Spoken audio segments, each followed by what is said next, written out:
জয় নিতাই। দেখো আজকে একটা কত বড় ট্রলি ব্যাগে করে ঠাকুর এসছে, সেই ট্রলি ব্যাগটাই খোলা হচ্ছে। প্রীতম নিয়ে আসলো। তো দেখো ঠাকুরজিরা সব চলে এসছে ট্রলিতে করে, কি সুন্দর করে র্যাপিং করে সুন্দর সেট করে পাঠিয়েছে।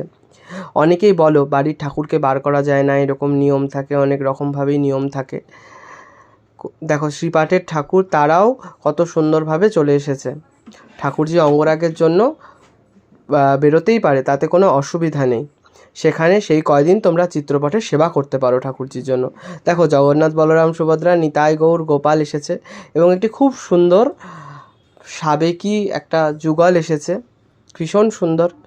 মানেশ্বরীর কৃপাতে আমি যতটা পারবো সুন্দর করে ওদের অঙ্গরাগ করব। আর তোমরা যারা ভাবছো তোমাদের বাড়ির বিগ্রহকে এরকম সুন্দর করে অঙ্গরাগ করাবে, প্লিজ তাড়াতাড়ি কন্ট্যাক্ট করো। নাম্বার আমার ক্যাপশনে দেওয়া রইলো, সেখান থেকে তোমরা নোট করে আমাকে হোয়াটসঅ্যাপ করো। আর এখন জন্মাষ্টমী টাইমে ভীষণ আমাদের চাপ রয়েছে, তো যার কারণে যারা ঠাকুরজিকে অঙ্গরাগ করাবে জন্মাষ্টমীর কাজের জন্যই, তারা নবদ্বীপে আমাকে ঠাকুর দিতে হবে। নবদ্বীপ প্রাচীন মায়াপুর রামকৃষ্ণ মিশন স্বাস্থ্যকেন্দ্র, এখানে আমার বাড়ি। এখানে এসে আমার বাড়িতে এসে ঠাকুরজিকে দিয়ে যেতে হবে অঙ্গরাগের জন্য। জয় নিতাই।